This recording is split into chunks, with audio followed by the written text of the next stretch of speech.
What if the worst day of your life wasn't a mistake at all? What if the heartbreak, the failure, the silence were all sacred steps in your becoming? There's an ancient secret from Buddhist teachings passed down through silent forests and temple bells. Nothing happens by accident. Not the pain, not the joy, not even the detours that broke your heart. Every encounter, every loss, every delay is part of a larger pattern, woven gently like silk, guiding you towards something your eyes may not yet see. Not random, not meaningless, but placed with intention like stones in a Zen garden. And the secret? The more we fight life, the more we suffer. But when we begin to flow with it, even the chaos becomes a kind of grace. In this journey, we'll explore why that is, why impermanence is not our enemy, why karma is not punishment, and why letting go doesn't mean losing love. But stay with me, because in Chapter 4, I'll share a Zen story rarely told, one that may shift how you see wealth forever. Not the kind you store in banks, but the kind that makes your spirit unshakable. If something in you stirred just now, maybe it's no accident that you're here. So before we begin, subscribe, walk this path with us. Let this be your quiet space to return to each week. No noise, no pressure, just presence. Now take a breath, place your feet on the earth, and let the unfolding begin. Chapter 1, The River of Impermanence, Why Change is Not the Enemy. Imagine a forest at dawn. The mist rises slowly. A single golden leaf detaches from its branch and dances gently through the air before landing on the surface of a quiet stream. It doesn't resist. It doesn't cling. It simply follows the water's path, trusting where it will go. Now ask yourself, what if your life was that leaf? In Buddhist teachings, there's a truth so simple and so quietly powerful that it can shift how we move through the world. Everything changes. Nothing, not even your deepest joy or your darkest sorrow, lasts forever. This is the law of impermanence, anicca. Yet most of us spend our lives pretending this isn't true. We cling to what feels good, hoping it will stay. We push away what hurts, praying it will pass. But in both cases, we resist what is. And in that resistance, we suffer. Think about it. How many moments have you tried to hold on to? The way someone once looked at you with love. A job that made you feel needed. A version of yourself before heartbreak or illness.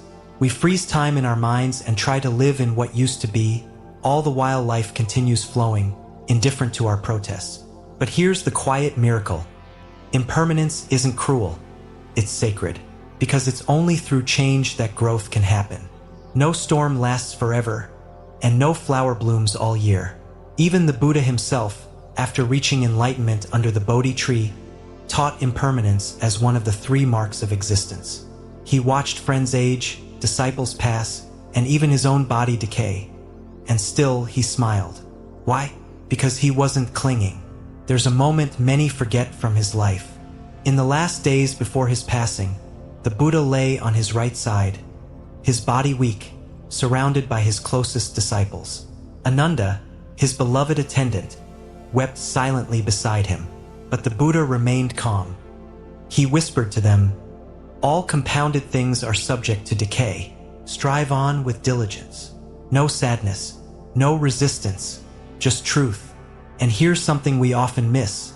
This same impermanence that causes us sorrow is also what frees us from it. When you realize that every feeling, every phase, every struggle is temporary, you stop panicking. You stop gripping so tightly. You breathe deeper, knowing even the worst day has an end. Just like winter eventually softens into spring. A lotus doesn't bloom by trying to hold onto the mud. It rises through it. And you, no matter where you are or what you've been through, can rise too. But maybe you're wondering, what about the things I don't want to lose? The people I love? The moments that made me who I am? Let's sit with that. Letting go doesn't mean forgetting. It doesn't mean we stop loving. It means we stop freezing time. We stop trying to force permanence into a world that breathes with change. You can love someone deeply and still accept that they, like you, are always changing. You can cherish a memory without needing to live inside it. And when you do that, when you open your hand instead of closing your fist, you'll find something surprising. Peace. Not the kind that comes from everything going your way, but the kind that says, even if it doesn't, I'll be okay. So here's something to carry with you today. Every time something changes, when a plan falls through, when a relationship shifts, when your body aches in a new way, try whispering to yourself, this too is part of the flow. Let that phrase become your raft. Let it carry you down the river of life without drowning in resistance. And watch what happens when you stop fighting the current and begin to float. And if you're still with me, I want to tell you a secret in chapter 2. It's about a stone and a ripple, and how one tiny moment in your life might echo farther than you ever imagined. But first, pause. Look at something near you. Your hands, the light on the wall, the sound in the distance. That too is changing. That too is sacred. Keep breathing. The river moves forward. And so do you. Shall we keep going? Chapter 2. The ripple that never ends, karma and the energy we leave behind. Have you ever stood at the edge of a still lake and tossed in a pebble? You watch the water tremble outward in circles, reaching farther than your eyes can follow. And even after the surface returns to calm, something has changed beneath. That's karma. Not punishment, not reward, but movement, energy, the invisible echo of our thoughts, our words, our choices, rippling into the fabric of the world. And here's the part that most people miss. Karma doesn't need you to believe in it to work. It's not a moral scoreboard. It's not divine bookkeeping. It's much simpler and far more intimate. Karma is the law of cause and effect. Just like gravity, it's always operating. What you think, what you say, what you do, it plants seeds. Some bloom tomorrow. Some bloom in decades. Some take root quietly and bloom in someone else's life entirely. But every action leaves a fingerprint, and every moment you are planting. There's a story the Buddha once told. A student asked him, why is it that some are born into wealth, others into suffering? Some do wrong and seem to prosper, while others do good and still suffer. The Buddha looked at him kindly and replied, if you plant a mango seed, will you harvest a rose? No. If you plant poison, can you taste sweetness? You harvest what you sow. But not always when you expect. That's the key. We live in a world obsessed with immediacy. Push a button, get a result. But karma doesn't rush. It moves in rhythms much older than your calendar. Just because you can't see the result now, doesn't mean it isn't growing. And maybe you've seen it already without realizing. Think about that one person who always seems to bring chaos wherever they go, even when they don't mean to. Or the one who walks into a room and immediately makes it feel calmer, safer, lighter. That's karma at work. It's not just about what you do. It's about what you carry. If your heart is filled with anger, even in silence, it colors everything around you. If your heart is steady with compassion, even your smallest gestures become medicine. But don't confuse this with perfection. Karma isn't about being flawless. It's about being aware, honest, intentional. It's about asking yourself, what am I planting right now? When you speak sharply to your partner, or when you smile at a stranger on the street, it's about remembering that every moment offers you a choice, to continue the old pattern or to plant something new. You might wonder, but what about my past? What if I've already planted so much pain? Here's the grace in Buddhist thought. Your past may have shaped the soil, but today, right now, you still choose the seed. You are never locked in, never condemned. Karma is not fate. It's freedom once you understand it. There's a quiet story from modern life. A woman who spent years caught in anger, constantly blaming others, lost and bitter, until one day, she simply sat down on a park bench, exhausted by her own suffering.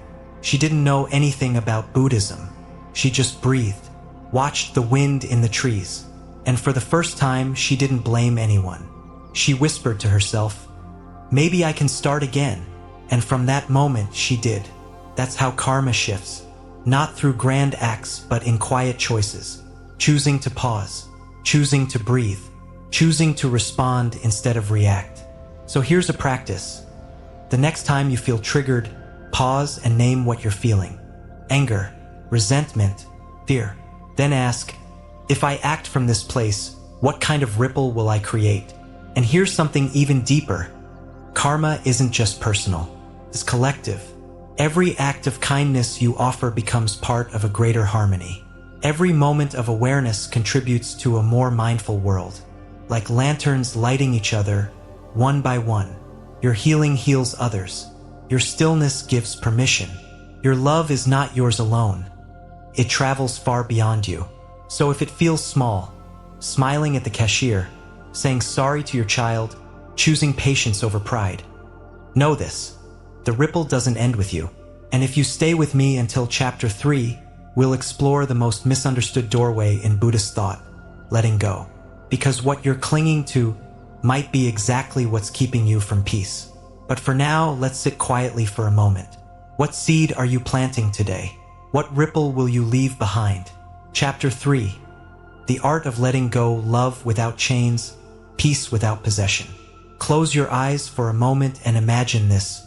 You're standing in a field, hands outstretched, holding a bird. Its wings twitch against your palms. It's beautiful, delicate, alive. But the tighter you grip, the more it struggles. Until eventually, it's either gone or broken. That's what attachment does. We think we're protecting something, but often we're suffocating it.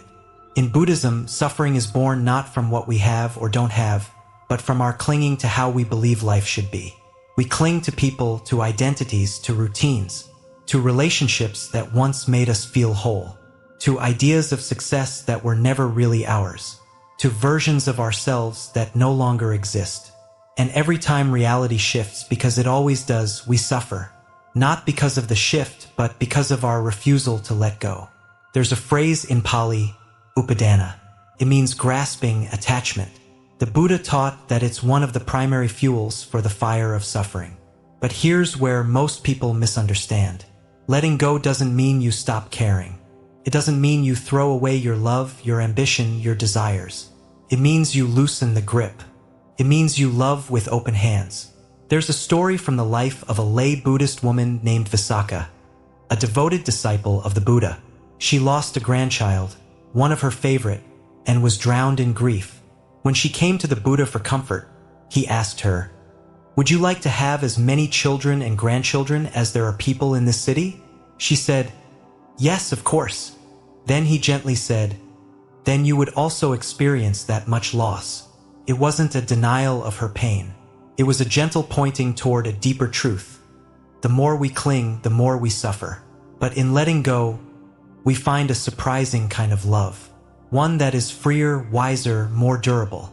Imagine loving someone not because they complete you, but because you see them clearly and still choose to offer care. Not out of fear, not out of possession, but out of presence. That's the difference. Attachment says, "I need you to stay so I can be happy." Love says, "I honor your path, even if it's different from mine." Attachment says, "If I lose this, I'll fall apart." Wisdom says, "Even if I lose this, I'll still be whole." And what about the things we attach to inside ourselves? The idea that we must be constantly strong. The image of being the perfect parent, the best partner, the one who always keeps it together. These two are illusions we grip tightly, and when they inevitably crack, we panic. But the truth is, real peace doesn't come from controlling everything. It comes from surrendering to the moment as it is, letting it rise, letting it fall, letting it pass. Think of the sky. Clouds come and go. Storms sweep in. Sunlight returns. The sky never holds onto the weather. It simply holds space for it. Can you be that sky? Here's a reflection practice. Sit quietly and ask yourself, what am I clinging to today? A relationship? A belief about who I'm supposed to be? A regret I can't stop replaying? Now ask, what would happen if I loosen the grip, even just a little? Letting go is not a single moment. It's a gentle peeling back, layer by layer, breath by breath. And maybe you're thinking, but I've been holding this pain for so long. It feels like a part of me. I hear you. Sometimes we hold on because we think it's all we have left. Sometimes the grief becomes our identity. But you are not your grief. You are the space that holds it. And when you learn to let go, even just a little, you create space for something new to enter. And sometimes that something new is peace, quiet, soft, like the light that pours in when you finally stop trying to fix the past. If you're still with me, I want to invite you to something powerful in Chapter 4. It's a story about a man who lost everything, but in that loss, discovered something richer than gold. And it just might change how you see the worst things that ever happened to you. But before we get there, ask yourself this. What if freedom isn't found in holding tighter, but in letting go? The next time you feel fear rising when something begins to shift, place your hand on your heart and whisper gently, I can let this go and still be whole, because you can, and you will. Let's walk there together. Chapter 4. The blessing in disguise, when bad luck becomes your greatest teacher. Once upon a time in a quiet village, there lived an old farmer. One morning, his only horse ran away. The neighbors gathered around his home, shaking their heads. What terrible luck, they said. The old man just smiled softly and replied, Who knows what is good or bad? A few days later, the horse returned, bringing with it 3 wild horses. Now the neighbors rejoiced. What wonderful fortune, they exclaimed. The old man, again calm, simply said, Who knows what is good or bad? Then, while trying to tame one of the wild horses, the farmer's son fell and broke his leg. The villagers gasped, Oh no, such misfortune. The farmer, as always, said, Who knows what is good or bad? Weeks later, soldiers came to the village, conscripting every able-bodied young man to fight in a brutal war. But the farmer's son was spared because of his injury. And suddenly, what once seemed like tragedy revealed itself as grace. This simple Zen parable carries within it a powerful truth. We don't really know, not in the moment, not when we're drowning in grief or shaking from disappointment. We think we do. We label things as blessings or curses. We cry, Why me? When life doesn't follow our plans. But time, patient, unfolding time, often shows us that pain is not the opposite of the path. It is the path. How many times in your life have you looked back and said, If that hadn't happened, I never would have found this. If they hadn't left, I never would have discovered my strength. If I hadn't failed, I never would have become who I am now. But here's the catch. In the moment, it didn't feel like wisdom, felt like ruin. We all have our own horse that ran away. Maybe for you, it was a job you lost, a relationship that ended, a diagnosis, a betrayal. But what if that moment wasn't the end, but the beginning? There's a story of a woman who came to a Buddhist monastery after the death of her son. She carried his ashes in a small pouch and begged the monks to bring him back to life. The Buddha told her, I will do it, but first, find me one house in this city that has never known loss. She knocked on door after door, and every family told her their story of parents lost, children buried, hopes shattered. By the end of the day, she sat at the foot of the monastery, no longer asking for her son back, but simply asking how to keep going. That shift from resistance to surrender is where healing begins. Because suffering is not always meant to be fixed. Sometimes it's meant to be felt, to open something inside us that couldn't be reached any other way. You may never get the answers to why something happened, but you don't need to.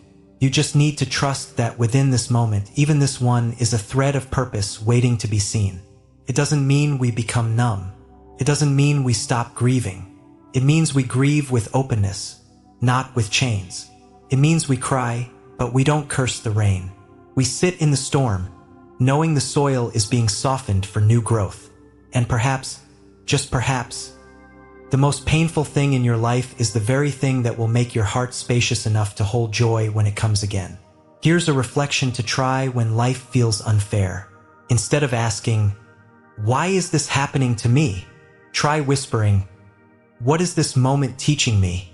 Or even, how is this shaping me into who I'm becoming? Let the lesson unfold. And if you're still watching, here's the part you didn't see coming. This chapter is about wealth. Not in the coins you carry or the titles you earn, but in the depth you gain from walking through fire and coming out softer. True wealth in the Buddhist sense is this peace that doesn't depend on circumstances, joy that arises from wisdom, not possession, love that stays even when everything else leaves. That kind of wealth can't be stolen. It doesn't crash with the market. It lives quietly in your breath, your choices, your awareness. And maybe, just maybe, if you've made it this far, it means you already carry the seed of it within you. So don't turn away from the pain that shaped you. Honor it, bow to it, and let it become your teacher. Because sometimes the horse running away is the very thing that sets your soul free. In Chapter 5, we'll go deeper into the moments that hurt so badly we almost didn't survive, and how, through them, we discover something no one can ever take away from us again. Stay with me. The light is just beginning to rise. Chapter 5. The Hidden Teachers, How Pain Becomes the Path to Awakening. There's a moment in every life when the sky falls, when the plans unravel, when the phone rings and everything after sounds different, when the person you loved walks away, when the body you trusted betrays you, and in that moment, the mind screams, "This isn't fair. This shouldn't be happening. Make it stop." But what if, beneath the collapse, something sacred was stirring? In Buddhist teachings, pain is never just pain. It's a doorway, a mirror, a teacher wrapped in darkness, whispering, "Look deeper." It's easy to speak of peace in calm waters, but it's in the storm where your real practice begins. There's a parable told in monasteries across Asia. A man walking through a forest finds a cocoon hanging on a branch. Inside, a butterfly is struggling to break free. Moved by pity, the man takes a small blade and slices open the cocoon. The butterfly emerges, but its wings are weak, crumpled, unready. What he didn't know was this: the struggle to break free was not a cruelty. It was the process that gave the wings strength. Our pain is the pressure that expands the heart. The Buddha never promised a life without suffering. He promised understanding of suffering. He promised a path to walk through it without being destroyed. There's an old saying, "The wound is the place where the light enters you," and sometimes it's the only place it can. Think about your own life. The moments that hurt the most, did they not also awaken something in you? Tenderness, clarity, a strength you didn't know you had. There's a woman I once knew, gentle, generous, always laughing at small things. She lost her daughter suddenly in an accident. For months, she didn't speak to anyone, didn't leave her room. Then one day she began baking again. Not for herself, but for the grieving parents in her community. When I asked her how she found the strength, she said softly, "Pain broke me open, but what poured out was compassion." That's what Buddhist practice helps us see. Not just the ache of loss, but the gift hidden inside it. Not just the collapse, but the rebuilding that begins from a quieter place. And no, it's not immediate. It's not easy, but it's real. Suffering has a way of burning through illusion. When the ground falls out beneath us, we finally stop pretending we were in control. And in that surrender, there's space. For wisdom, for softness, for a new self to be born. If you're in pain now, don't rush to escape it. Sit with it, name it, feel where it lives in your body. Then ask gently, "What are you here to teach me?" Sometimes the lesson is patience. Sometimes self-worth. Sometimes it's simply the reminder, you are still alive. And maybe that's enough. Here's something to carry. Every time you feel broken, imagine yourself as a bowl of Japanese kintsugi, the art of repairing cracked pottery with gold. They don't hide the cracks. They honor them, because the broken places are what make it beautiful. You too can be golden in your scars. You too can be whole, not despite your pain, but because of it. And if you're still here, still breathing, still watching, then your story isn't over yet. In Chapter 6, we'll step out of the shadows for a moment and into the sunlight of the present. Because pain may be the teacher, but presence is where we begin to heal. So take this breath, not as a survival tactic, but as a celebration. You've made it this far, and that means there is still light ahead. Chapter 7. The Power of Presence. Healing begins in the now. Somewhere, in a quiet monastery tucked beneath the pine trees of Kyoto, a monk rises before the sun. He walks slowly to the garden, barefoot on the dew-kissed earth. With each step, he feels the weight of his foot, the softness of the soil, the cool whisper of the morning breeze. He isn't rushing to arrive anywhere. He is the arrival. That is mindfulness. In Buddhism, this practice is called sati, the gentle art of being fully here. Not in yesterday's heartbreak, not in tomorrow's worries, but now, only now. And it sounds simple, doesn't it? Just be present. But for most of us, it's one of the hardest things to do. Our minds are time travelers. We replay conversations that already ended. We rehearse futures that haven't happened. We scroll past the moment we're living without ever fully living it. And slowly, without even noticing, we miss our own lives. But mindfulness, true embodied presence, is how we come home again. Not just to the breath, but to ourselves. There's a story of a young disciple who asked the Buddha, "Master, what is your miracle?" And the Buddha smiled gently and said, "When I walk, I walk. When I eat, I eat. When I sit, I sit." Confused, the disciple replied, "But everyone does that." And the Buddha said, "No, when they eat, they think of many things. When they walk, their minds run ahead. But I am always here. That is the miracle, to be fully where you are. Because healing can't happen in the past. Joy doesn't bloom in the future. Life only lives in the now." But you might wonder, how can I be present when my thoughts won't stop spinning? Start small. When you drink tea, taste it. Feel the warmth of the cup in your hands. Notice the steam rising like a silent offering. Be there for that one sip. When you speak with someone, listen, not to respond, but to truly hear their tone, their eyes, their silence between the words. When you're walking, walk like that monk. Feel your feet touch the earth. Let each step be a soft return. And when a painful memory pulls you away, don't fight it. Acknowledge it. Then gently bring yourself back. Back to the breath. Back to the body. Back to this sacred, fleeting, irreplaceable moment. Because the present is not just where peace lives. It's where your power is. When you're fully here, you make clearer decisions. You speak more kindly. You notice beauty again. You become more you. Mindfulness doesn't require incense or a cushion. It can live in the way you wash your hands, the way you chop vegetables, the way you pause before replying to an angry text. Presence is 1,000 tiny choices made with love. And here's the most beautiful part. The more present you are, the more present others become around you. Your calm becomes an invitation. Your attention becomes healing. Your stillness becomes refuge. This is how we change the world. Not by force, but by presence. If you've ever felt like you've been sleepwalking through your own life, know this: you're not alone. And it's not too late. Every breath is an invitation. Every moment is a doorway back home.